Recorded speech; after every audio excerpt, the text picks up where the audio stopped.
Silakan duduk.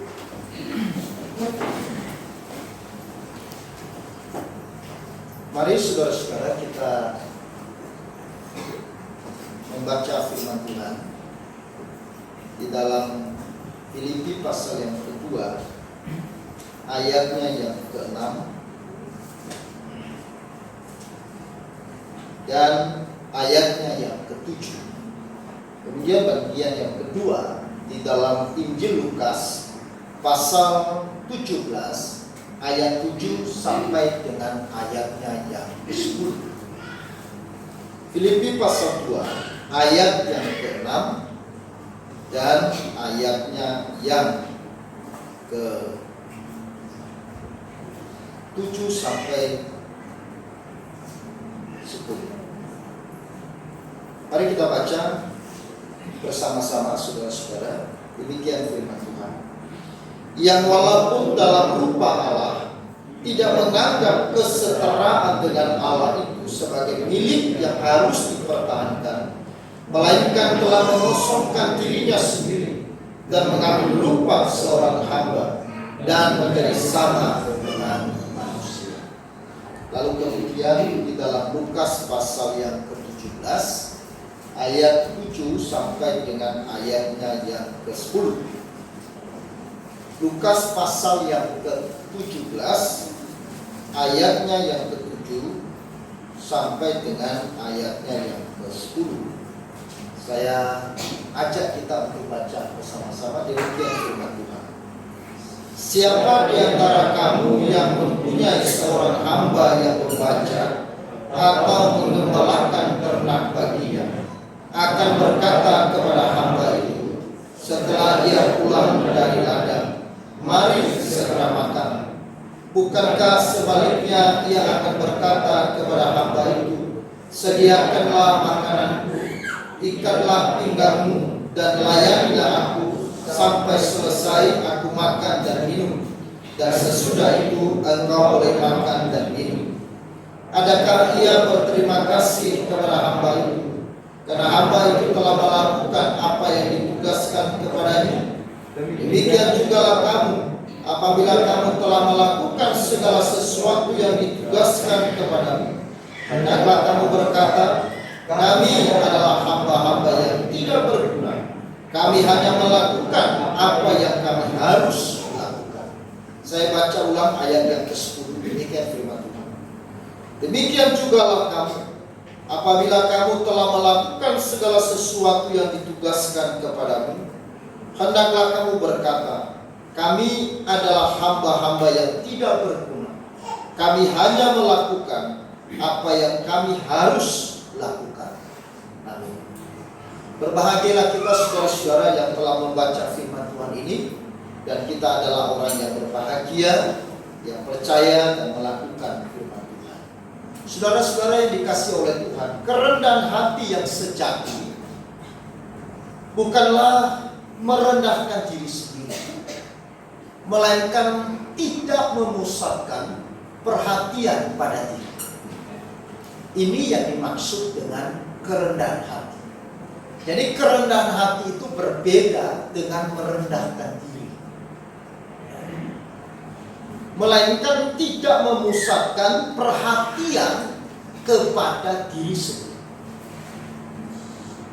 Atau juga bisa dikatakan saudara-saudara, ini adalah sebuah pemahaman atau penilaian yang benar atas diri sendiri dan Tuhan. Jadi kerendahan hati ini adalah sebuah pemahaman yang dimiliki oleh seseorang atau penilaian yang dimiliki oleh seseorang terhadap dirinya dan terhadap Tuhan. Nah, saudara-saudara, kegagalan seseorang memberi pemahaman dan penilaian pada dirinya dan kepada Tuhan, ini yang sering terjadi. Nah, saudara-saudara yang dikasihi oleh Tuhan, di dalam nas firman Tuhan yang kita baca tadi dalam Filipi pasal 2 ayat yang ke-6 sampai ayat yang ke-7. Nah, saudara-saudara, di sini Tuhan Yesus telah memberikan teladan kerendahan hati yang amat teragung. Ia mengesampingkan kepentingan sendiri, kemuliaan dirinya, hanya demi untuk melayani manusia yang berdosa. Maka teladan kerendahan hati itu diteladankan sendiri oleh Tuhan Yesus sewaktu ia berinkarnasi menjadi manusia. Paulus di dalam surat Filipi pasal 2 ayat 6 sampai dengan ayat yang ke-7 dengan jelasnya mengatakan, walaupun dalam rupa Allah, ia tidak menganggap kesetaraan dengan Allah, bahkan ia mengosongkan dirinya dan menjadi hamba. Ini artinya bahwa Kristus demi saudara dan saya yang berdosa, demi manusia yang telah menyakiti hatinya, manusia yang memberontak, manusia yang disebut musuh atau setrunya, justru kepada mereka Allah harus datang dan mencari manusia itu supaya manusia itu memperoleh keselamatan. Ia mengesampingkan apa yang menjadi kepentingan dirinya, kemuliaan dirinya, demi melayani manusia. Nah, saudara-saudara yang dikasihi oleh Tuhan, minggu yang lalu kita sudah belajar satu tema, yaitu melayani dengan kasih. Bagaimana kita melayani? Seperti apa kita melayani? Bukan hanya sekedar melayani dengan semangat dan dengan antusias, tetapi kita harus melayani yang berdasar dan yang dibangun oleh kasih. Maka hari ini kita belajar bagaimana dan seperti apa kita harus melayani kepada Tuhan. Kita harus melayani tidak saja dengan dasar dan dibangun dengan kasih, tetapi kita juga harus melayani dengan jiwa kerendahan hati. Artinya bahwa tanpa kerendahan hati, meskipun kita melakukan segala sesuatu dengan luar biasa, tetapi saudara-saudara, itu juga tidak ada artinya. Maka itu sebabnya sebelum Tuhan memerintahkan kepada kita untuk kita menjadi orang yang melayani dengan rendah hati, Yesus telah terlebih dahulu memberikan teladan bagaimana seharusnya kita melayani. Tuhan tidak hanya menuntut kepada kita untuk melayani dengan rendah hati, tetapi Ia sendiri memberi dirinya sebagai model, sebagai gambar, sebagai peta, sebagai teladan bagi setiap kita yang percaya untuk kita melayani. Nah, saudara-saudara yang dikasihi oleh Tuhan, lalu apa arti melayani dengan kerendahan hati? Ada beberapa hal. Yang pertama, saudara-saudara, melayani dengan kerendahan hati adalah melayani atau melakukan semua pekerjaan tanpa mengharapkan pujian, melainkan melayani dengan penuh tanggung jawab dan mempersembahkannya untuk kemegahan dan kemuliaan nama Tuhan, dan bukan untuk puji-pujian yang sia-sia. Orang Kristen yang melayani dengan kerendahan hati adalah orang Kristen yang melakukan apapun itu kepada Tuhan, bukan untuk mencari pujian bagi diri, tetapi melakukan semua itu dengan penuh tanggung jawab dan mempersembahkannya untuk kemegahan dan kemuliaan bagi nama Tuhan, dan bukan untuk pujian yang sia-sia. Amin. Saudara-saudara, ini menjadi sesuatu yang sering menjadi hal yang sulit ketika banyak orang melakukan sesuatu, melakukan pelayanan yang mungkin dikerjakan dengan luar biasa dan menghasilkan hasil yang luar biasa. Seringkali ini justru menjadi pintu jebakan bagi kejatuhan dari seseorang. Kejatuhan seperti apa?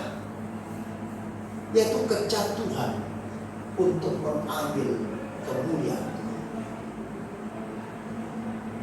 Sehingga bukan lagi untuk membawa segala yang kita kerjakan, yang kita lakukan untuk kemuliaan Tuhan, tetapi semua yang kita kerjakan dengan semangat, dengan luar biasa itu, lalu kemudian merujuk kepada diri kita sendiri. Nah, ini bukan melayani dengan rendah hati. Saudara-saudara yang dikasihi oleh Tuhan, maka yang kedua, melayani dengan kerendahan hati adalah orang yang tidak merasa dirinya paling baik, paling bisa, paling tahu, paling pintar. Bukan. Kerendahan hati tidak bersikap meremehkan orang lain karena apa yang ia sudah kerjakan, karena hasil yang telah dia berikan, sehingga membuat kemudian melihat orang lain sebagai orang yang patut diremehkan.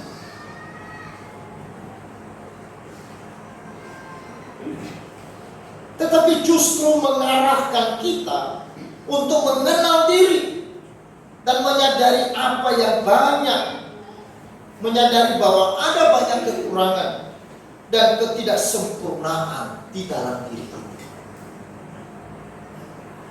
Saudara-saudara, orang yang melayani dengan rahat adalah orang yang menyadari dan mengarahkan dirinya bahwa dirinya penuh kekurangan dan ketidaksempurnaan di dalam diri. Ketika seseorang menyadari bahwa dirinya pun adalah orang yang tidak sempurna, maka tidak mungkin dia bisa meremehkan orang lain. Kenapa orang begitu gampang meremehkan orang lain, menghina orang lain, dan menganggap diri lebih baik, lebih benar, lebih pintar, lebih tahu dari orang lain? Karena apa, saudara? Karena tidak menyadari bahwa di dalam dirinya juga ada kekurangan dan kelemahan. Ingat saudara-saudara, waktu kita menunjuk orang, yang kita tunjuk kita pakai satu jari, tetapi sesungguhnya yang menunjuk kita berapa jari? Waktu kita menuding-nuding orang, kamu berdosa, kamu berdosa, sebenarnya kita telah menuding diri kita lebih banyak dari apa yang kita lakukan. Itulah sebabnya Alkitab mengatakan jangan engkau menghakimi orang lain, karena penghakiman bukanlah hak dari manusia. Penghakiman adalah haknya Tuhan. Nah, saudara-saudaraku yang kekasih dalam Tuhan, ini adalah sesuatu yang harus menjadi perhatian kita. Orang yang rendah hati adalah orang yang mampu melihat dan mengakui serta menghargai orang lain di dalam berbagai kelebihan dan kekurangan. Sulit sekali terjadi persekutuan bersama karena tidak bisa menerima satu dengan yang lain, karena tidak bisa menghargai dan menerima kelebihan dan kekurangan orang lain.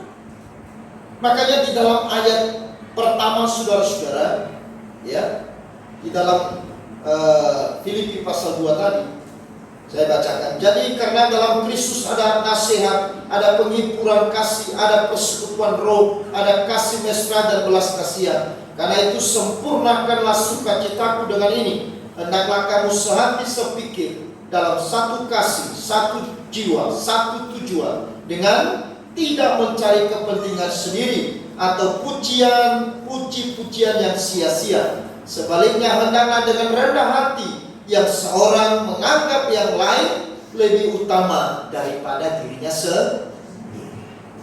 Ketika kerendahan hati hadir di dalam kebersamaan, hadir di dalam persekutuan, hadir di dalam kehidupan kita, maka di situ akan ada kesatuan.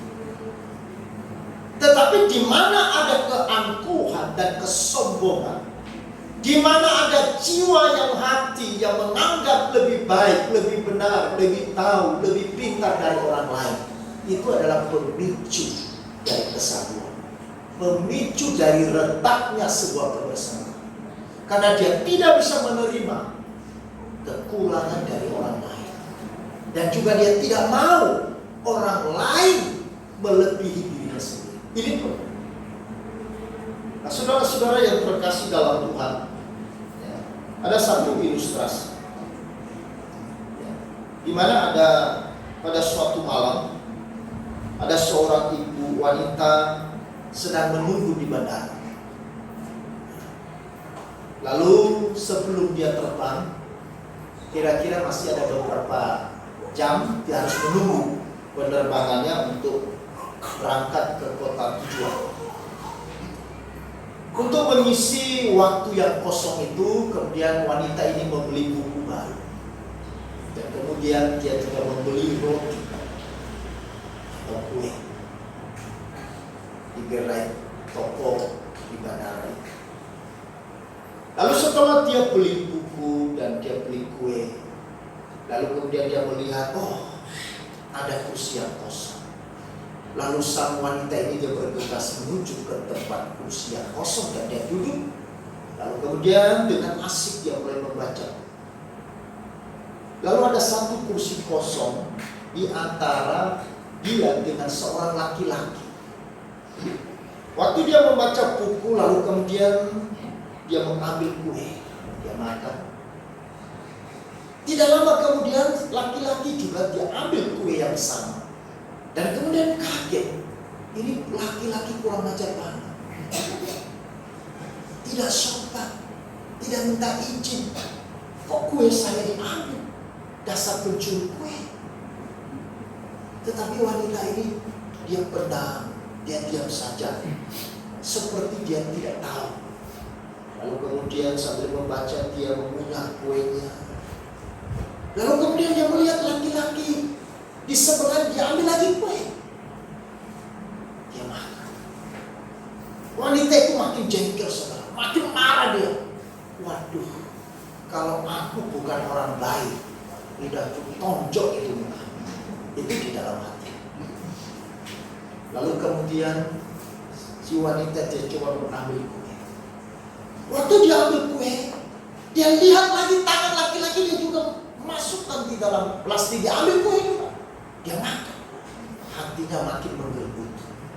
Walah, dasar manusia tidak tahu diri. Dasar pencuri kue.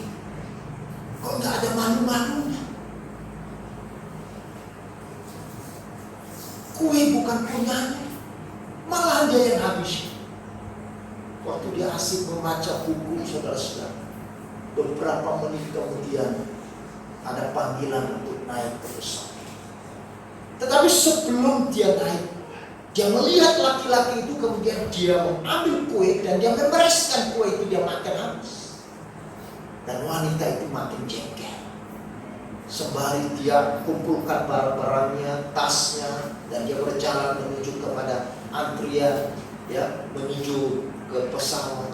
Dia mangkel dan dia marah sekali. Waktu dia duduk di tempat duduk di kursi di pesawat, saudara. Lalu kemudian dia coba melihat, merogoh tasnya untuk mencari buku yang baru dia beli yang hampir mau selesai. Waktu dia merogoh tasnya, saudara-saudara, dia kaget. Ternyata di dalam tas itu ada plastik kue, ada kuenya yang dibeli. Dia sadar, saudara-saudara, dia malu. Ternyata dia baru tahu bahwa ternyata kue yang tadinya dia makan itu bukan kuenya dia. Bukan kuenya dia. Coba bayangkan, saudara. Dia sudah makan kue sang laki-laki di sampingnya. Dia justru yang marah, mangkel, dan menganggap orang itu apa? Pencuri kue. Dia sangat malu dan dia sangat terpukul.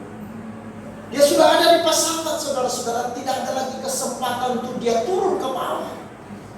Sebenarnya dia mau datang kepada sang laki-laki itu dan mengatakan, aku yang bersalah, aku minta maaf. Saya pikir tadi itu yang kamu makan kue itu. Ternyata yang aku makan bukan kue itu, tetapi kue.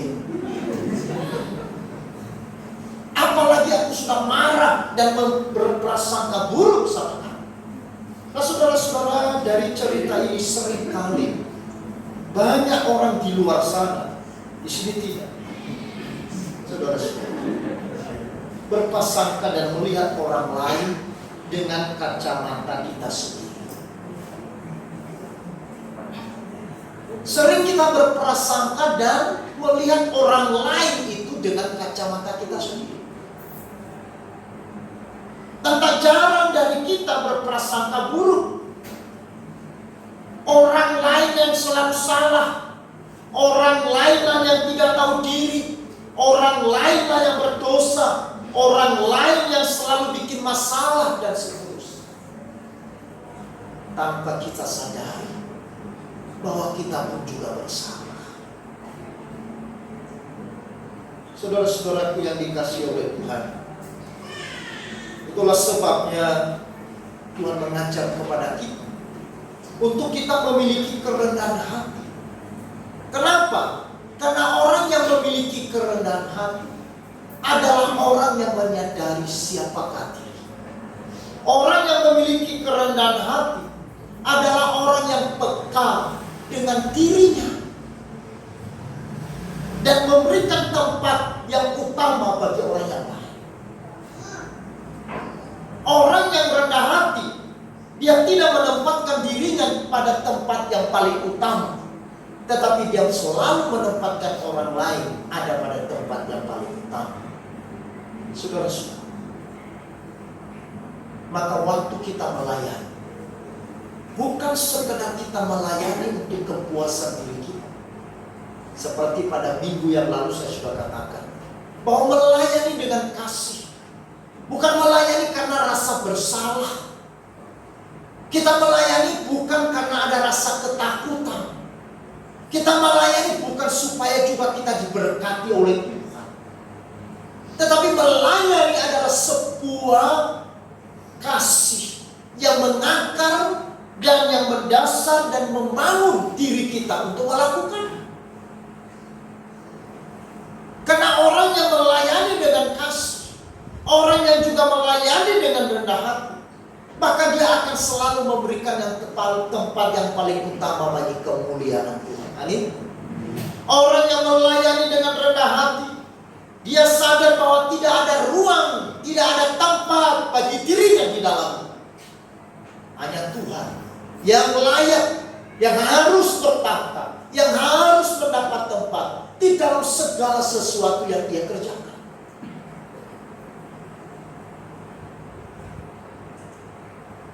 Bunda Teresa mengatakan begini, kerendahan hati adalah ibu dari semua sifat yang baik. Dalam kerendahan hati, kasih kita menjadi nyata. Kerendahan hati adalah sikap yang terdamai, yang memiliki makna dan dampak yang luar biasa. Di dalam kerendahan hati, di sana kasih seseorang itu menjadi nyata.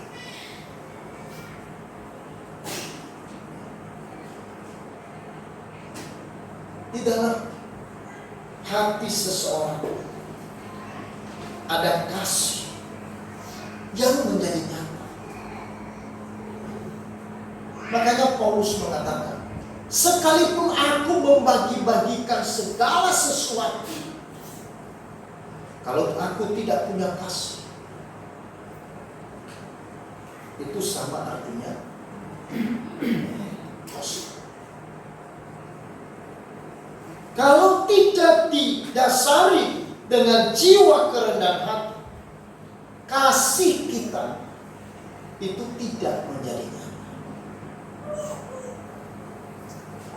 Nah saudara-saudara, itulah sebabnya kemudian di dalam Lukas pasal 17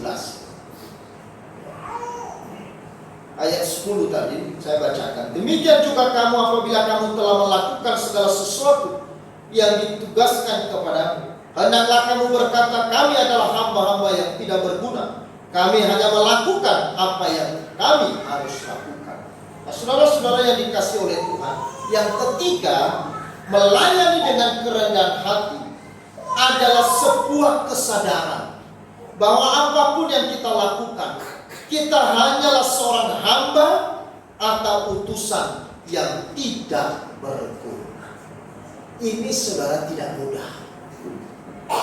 Ketika seseorang telah melakukan sesuatu dengan sukses, dia sudah mengerjakan sesuatu dengan berhasil, ini memang tidak mudah untuk mengatakan bahwa itu bukan saya.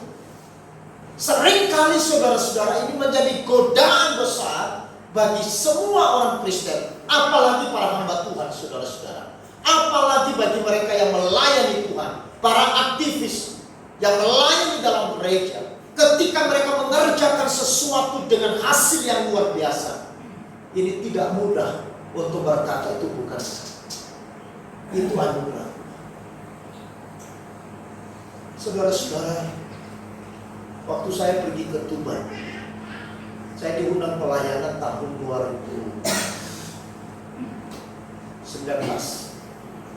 ke 2018 saya ingat. Lalu kemudian saya pergi, lalu tibalah hari perayaan Natal, dan teman saya mengundang seluruh pendeta di kota Tuban, Jawa Timur. Saya duduk di depan, lalu ada seorang pendeta,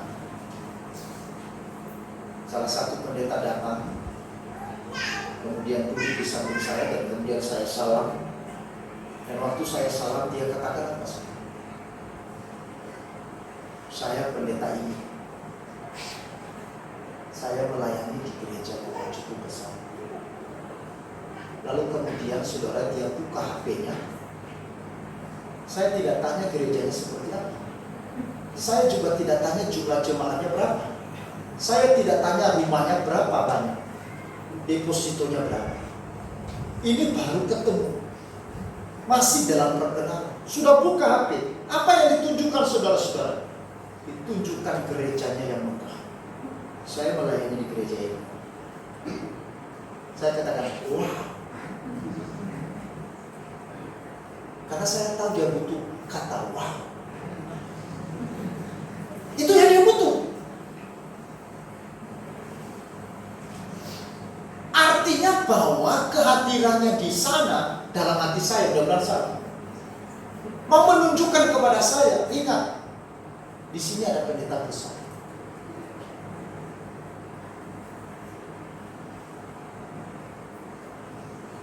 Lalu kemudian dia buka lagi, dia buka lagi. Cukup lama bapaknya. Sudah mulai nyanyi, masih buka. Padahal saya sudah mulai dia di depan. Tapi karena saya tamu, ya diajak ngobrol, ya manut-manut aja. Nah, ini gerejanya. Nah, puji Tuhan, saya baru beli rumah juga di sini. Nanti bapak kalau ada waktu bisa mampir. Ya, masih kecil sebenarnya 3 lantai. Saya katakan, wow. Ini saya bukan bohong kosong.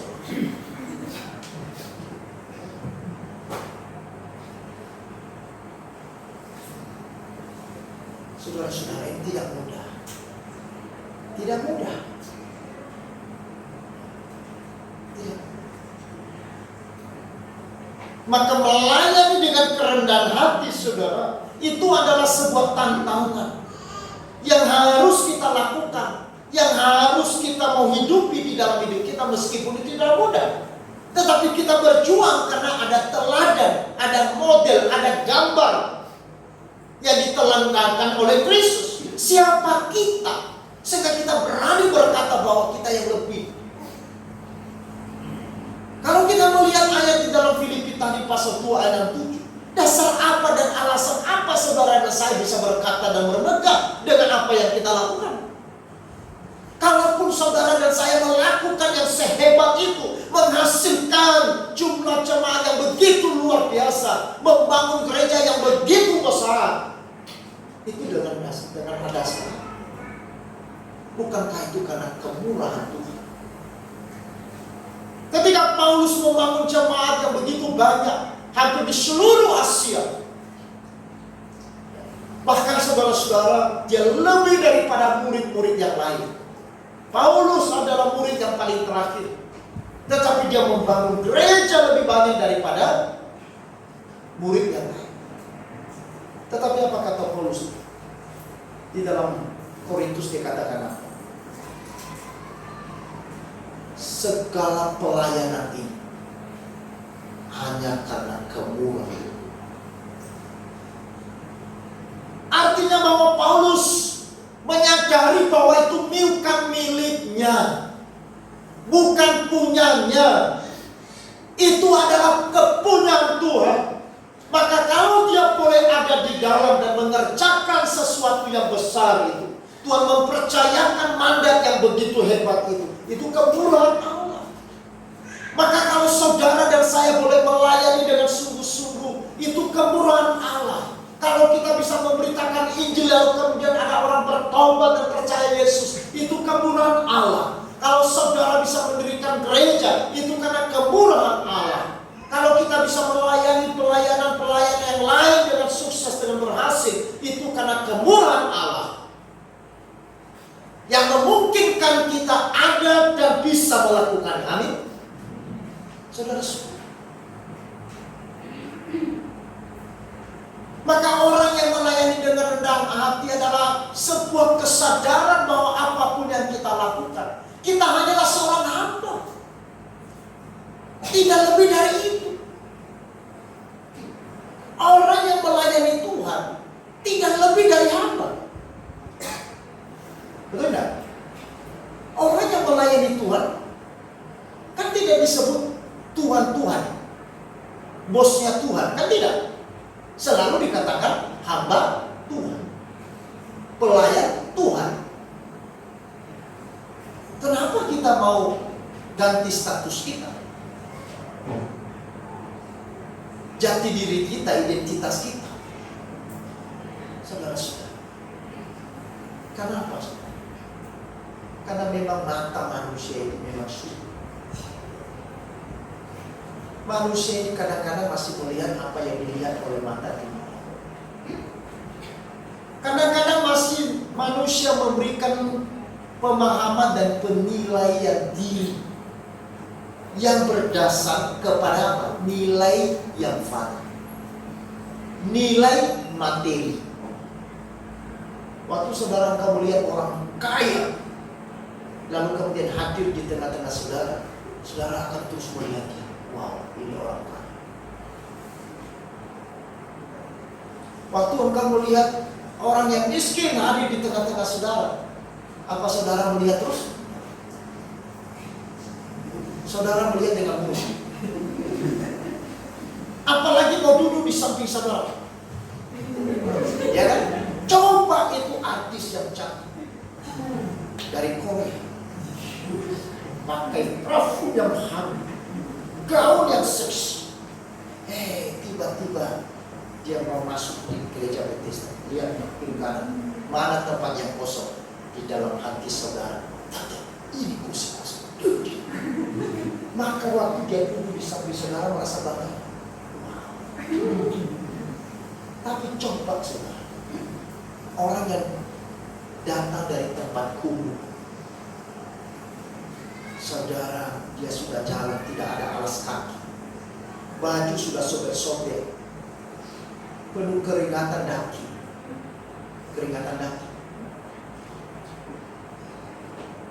wajah udah kehitaman, lalu kemudian baunya tidak enak, belum masuk udah pusing, baru dia mau masuk dari depan, lalu kemudian dia masuk. Kira-kira respon saudara waktu dia duduk di samping saudara, apalagi saudara baru beli baju baru, warna putih lagi,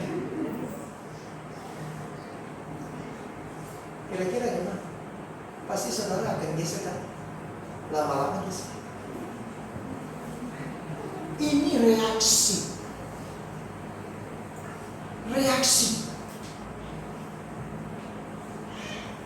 Itu sebabnya saudara-saudara, bahwa ketika seseorang telah melakukan segala sesuatu, ini tidak gampang untuk memiliki kerendahan hati. Tetapi itu harus kita lakukan. Karena Alkitab mengatakan orang yang rendah hati akan ditinggikan oleh Allah, tetapi orang yang meninggikan diri akan direndahkan. Jadi kalau saudara dan saya mau ditinggikan oleh Tuhan, kau harus rendah. Tidak ada orang yang tinggi hati yang akan ditinggikan makin tinggi. Tidak ada. Orang yang tinggi hati dan meninggikan diri akan dijatuhkan di bawah. Tetapi orang yang rendah hati dan menyadari dirinya akan ditinggikan oleh Allah, meskipun manusia tidak meninggikan dia. Saudara, kita hanyalah utusan. Itu sebabnya Yohanes Pembaptis berkata di dalam Yohanes pasal 3 ayat 30. Mari kita baca bersama-sama. Ia harus makin besar, tetapi aku harus makin kecil. Saudara lihat, ada kata harus. Ia harus makin besar. Yesus, Tuhan harus makin besar. Dan aku harus makin besar. Jadi ini perintah. Sesuatu yang harus, sesuatu yang tidak boleh tidak. Bagaimana hidup kita di dalam melayani? Bagaimana hidup kita sebagai orang Kristen? Maka kita harus menjadi kecil. Bukan kita yang harus menjadi besar.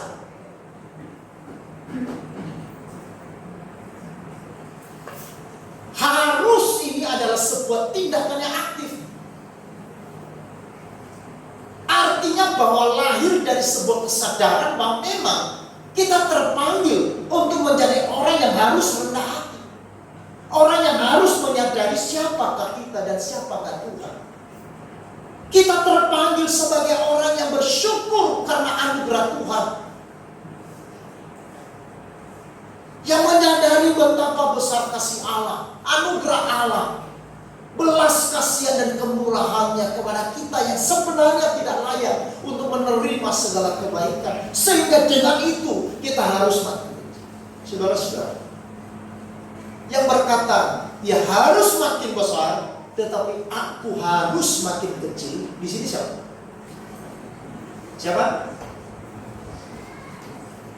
Tidak tahu.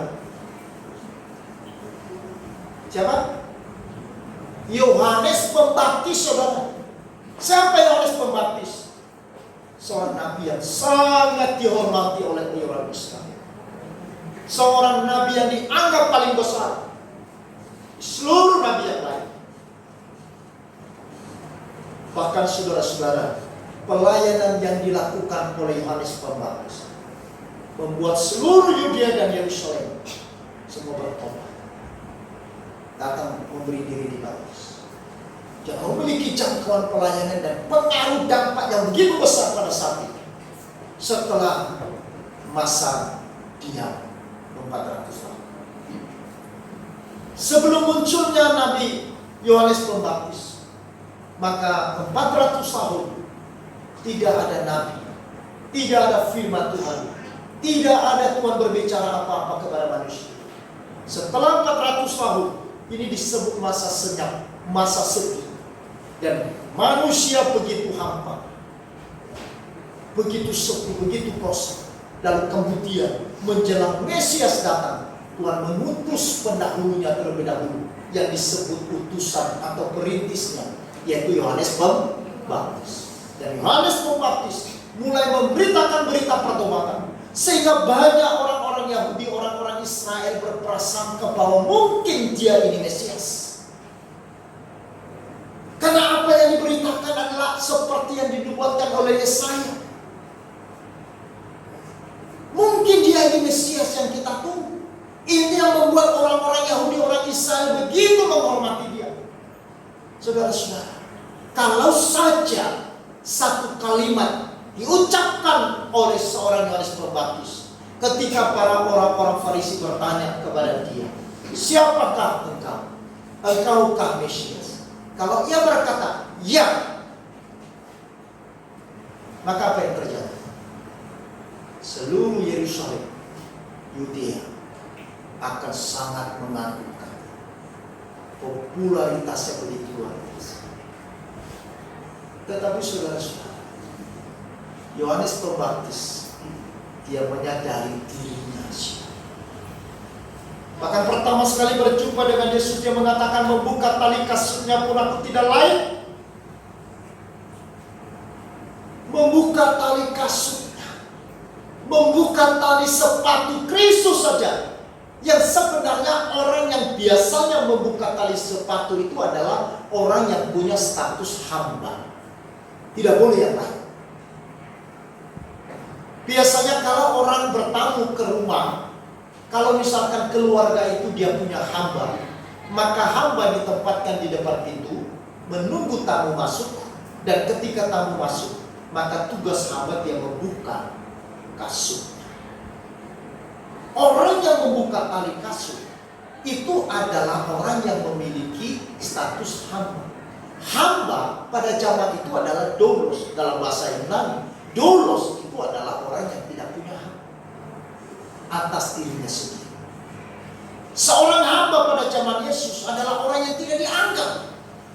Itulah sebabnya saudara-saudara sampai abad ke-5 sampai abad ke-10 terjadi transaksi penjualan hamba. Budakkah?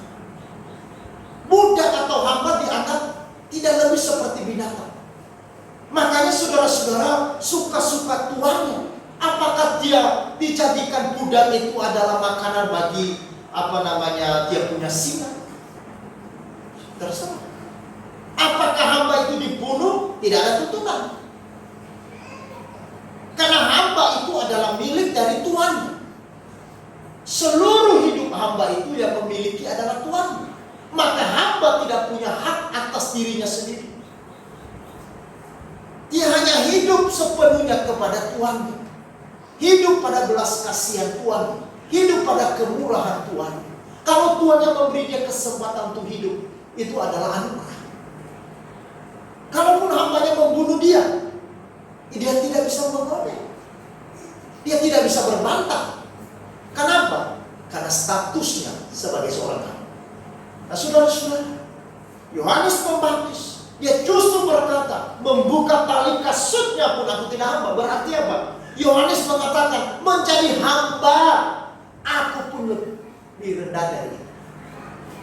Kalau dia tidak berkata membuka tali kasutnya aku layak, aku mungkin seorang yang layak atau cocok atau pas membuka tali kasutnya. Berarti Yohanes Pembaptis mensejajarkan nilai dirinya dengan hamba-hamba. Tetapi ketika dia berkata membuka tali kasutnya pun aku tidak layak, berarti apa?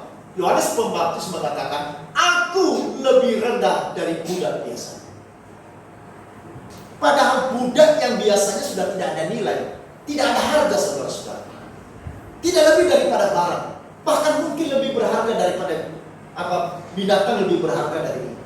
Tetapi Yohanes Pembaptis, seorang nabi yang besar, seorang yang sangat dihormati, seorang yang sangat dikagumi oleh orang Yahudi. Dia justru berkata apa? Menjadi hamba biasa, menjadi hamba yang lebih rendah dari hamba yang lain, aku pun tidak tahu. Ini kerendahan. Makanya saudara-saudara kemudian dia berulang kalimatnya di dalam Yohanes pasal 3. Dia harus makin besar, tetapi aku harus makin. Ini tidak boleh ditukar. Tuhan harus makin kecil, tetapi aku harus makin besar. Orang yang melayani seperti ini tidak mendapat tempat di hati Tuhan. Mungkin di hati manusia, mungkin di hati jemaat, mungkin di hati sesama, tetapi tidak di hati Tuhan. Itu sebabnya saudara-saudara di dalam Matius pasal 7 ayat 21 sampai 23, Tuhan mencela mereka yang melayani dengan luar biasa. Tuhan mencela mereka orang-orang yang begitu giat dengan luar biasa. Dia katakan apa? Banyak orang pada zaman akhir berseru-seru kepada Tuhan. Tuhan, Tuhan, kami sudah melakukan mukjizat, kami sudah bernubuat, kami sudah lakukan ini, kami sudah lakukan ini, kami sudah melayani dengan luar biasa. Tapi Tuhan mengatakan, aku tidak mengenal engkau. Enyahlah daripada aku, si pembuat kejahatan. Kenapa, saudara? Apakah orang ini tidak melayani? Melayani dengan berasa, mengusir setan demi nama Tuhan, menyembuhkan orang demi nama Tuhan, mengadakan mukjizat demi nama Tuhan, bernubuat demi nama Tuhan. Tetapi saudara-saudara, persoalannya di mana? Pernah kepikir nggak ayat ini? Masalahnya di mana? Masalahnya di mana? Di dalam kerendahan. Karena ketika orang ini melakukan mukjizat dan Tuhan percayakan kuasanya kepada dia, tetapi setelah dia melakukan mukjizat, kemuliaannya bukan pada Tuhan, tetapi pada dirinya sendiri.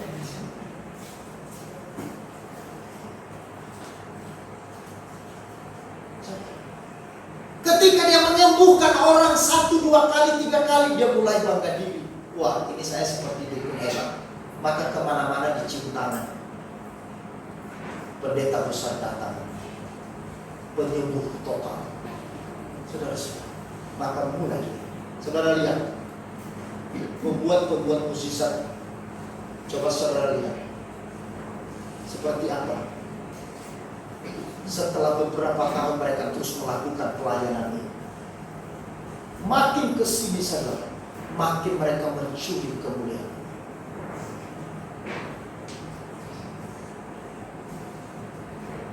Bahkan ada seorang pendeta besar di dunia yang sangat terkenal, yang melakukan mukjizat. Pada suatu hari dia tidak lagi pakai nama Tuhan untuk menyembuhkan orang. Dia hanya berkata, dengan sapu tanganku. Pernah dengar itu?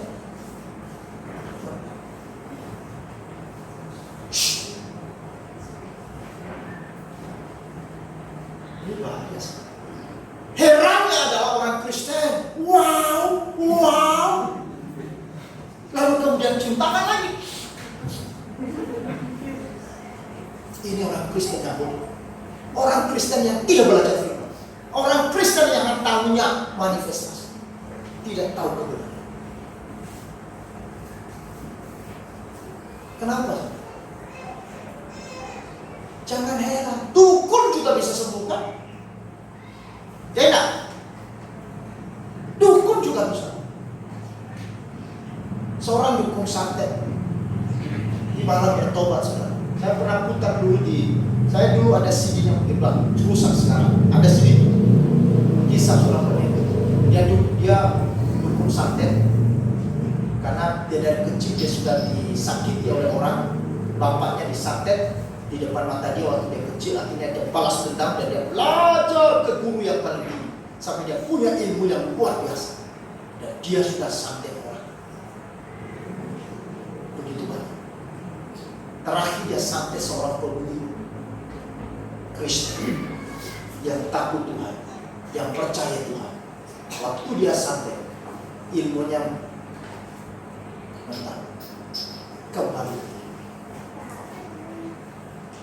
Lalu kemudian dia bertanya, loh, ratusan orang aku sudah bunuh, aku sudah santet, tidak ada yang pernah datang.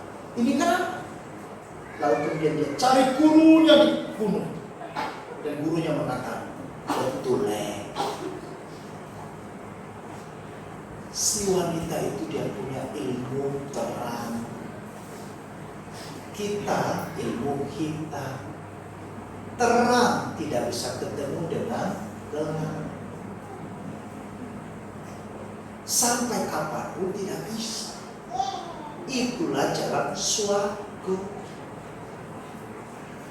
Swarga, betul Pak ya? Jalan sutra. Jalan swarga itu, surga itu kalau bahasa Jawa, swarga itu jalan terang. Wanita itu dia ada di jalan terang. Terus nggak ada ilmu lain? Tidak ada. Ini kemudian dia turun dan dia marah sekali, saudara-saudara. Kenapa begitu? Dan akhirnya dia mulai mampir di warung kopi. Ternyata saudara, di warung kopi itu orang Kristen lagi baca Alkitab malam-malam jam 10 karena sepi. Karena bapak ini sedih sekali dan sesuatu ada yang gelisah. Dia tawarkan untuk baca Alkitab, dia ngamuk saudara. Ngamuk, piring dipecahkan sama dia. Pergi tanpa bayar. Tapi kemudian akhirnya orang ini pergi. Bagaimana cara dia pergi? Waktu dia pulang ke rumah dia tidur. Kemudian ada terang yang besar di dalam mimpinya. Seperti jalan yang lurus, tapi jalan itu terang sekali. Seperti apa yang dikatakan oleh guru. Lalu kemudian beberapa hari dia tidak terima dan tidak mengerti hal itu. Akhirnya dia coba cari warung kopi tadi. Lalu kemudian di warung kopi ini, ya, karena lagi asik itu si pembuat kopi, dia lihat Alkitab di depan, kemudian dia bawa kabur itu Alkitab. Waktu dia bawa kabur Alkitab, dia coba baca. Waduh, di situ dia berkata, akulah terang dunia. Barang siapa yang mengikut aku, ya tidak akan berjalan di dalam kegelapan. Dia kaget. Lalu malamnya dia mimpi lagi dengan terang yang besar. Saudara, akhirnya dia bertobat. Waktu dia bertobat, saudara-saudara, ternyata dia ikut satu persekutuan. Di dalam persekutuan dia ketemu dengan siapa? Orang yang telah terlebih dahulu bertobat. Siapa yang telah terlebih dahulu bertobat? Orang yang nyantet bapaknya waktu kecil. Orang yang dulu nyantet bapaknya sekarang juga sudah bertobat di gereja yang sama. Saudara-saudara, ini luar biasa. Itulah sebabnya saudara bahwa ketika kita melakukan apapun harus dengan kerendahan. Mereka bisa melakukan mukjizat, melakukan nubuatan, tapi kalau tidak dengan kasih, tidak didasari dengan kerendahan hati, tetapi kemudian mencuri kemuliaan Allah, itu kejahatan yang paling besar.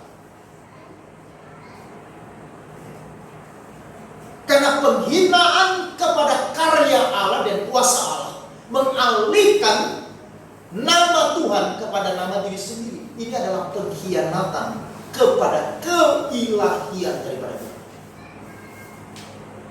Makanya Yesus sebelum dia mengajar kepada orang Kristen bagaimana mereka melayani dengan rendah hati, ia telah terlebih dahulu memberikan gambar, teladan, peta yang kita harus terima. Saudara-saudara, John Calvin mengatakan, setiap kebaikan dalam kehidupan Kristen bertumbuh dalam kerendahan hati. Tanpa kerendahan hati, setiap kebajikan dan setiap anugerah menjadi layu.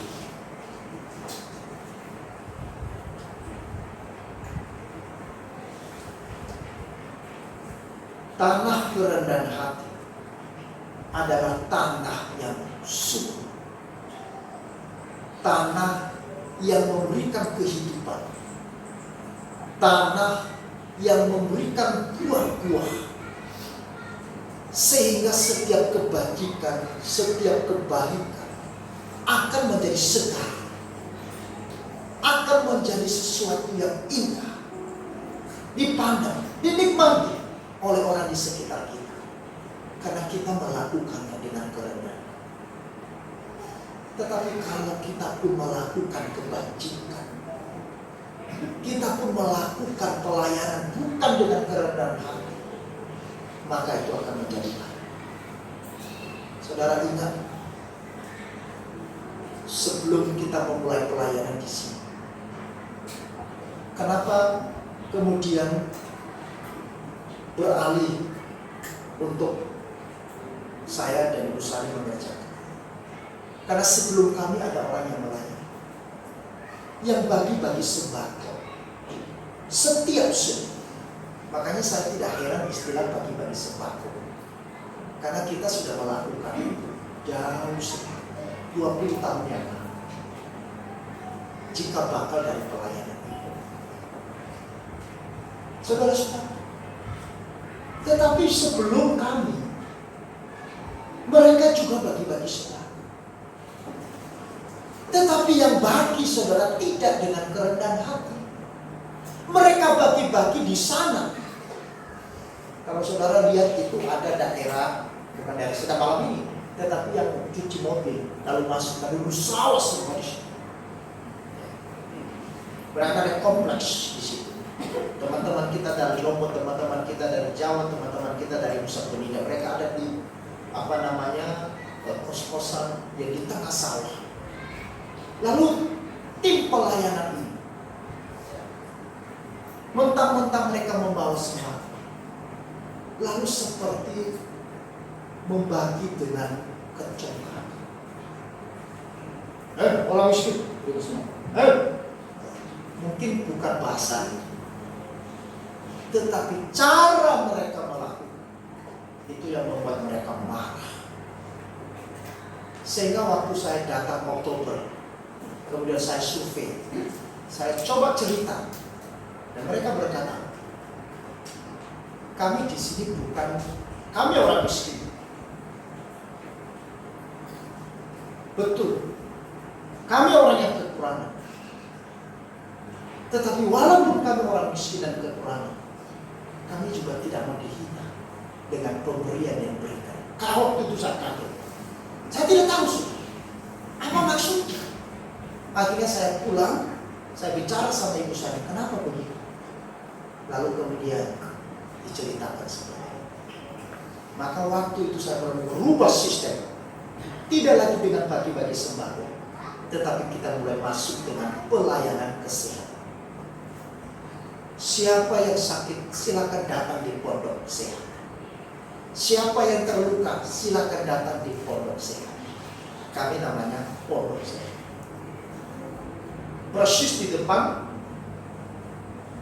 cuci mobil itu, 30 meter ke depan. Di samping kanan samping. Apakah kita tidak bantu mereka? Ya. Tetapi tidak lagi rutinitas kita bagi sembako. Nah, saudara-saudara, kalau tidak lahir dari kerendahan hati, meskipun engkau bagi uang sekalipun, uang itu akan disobek dia dapat. Meskipun orang miskin tidak punya uang, tetapi kalau kita memberikan dengan kecongkakan, kita memberikan karena kita punya, kita memberikan karena kita lebih kaya dari dia, maka saudara-saudara itu bukan pelayanan. Tetapi kalau kita melakukan karena kerendahan yang didasari dengan kasih, disitulah itu yang dimaksudkan dengan melayani dengan benar. Maka dari itu saudara-saudara, mari kita yang sudah mendengarkan firman Tuhan, Tuhan mengajarkan kepada kita di dalam topik minggu yang kedua ini, marilah kita melayani, melakukan segala sesuatu dengan dasar kasih dan dibangun dengan jiwa kerendahan hati. Amin.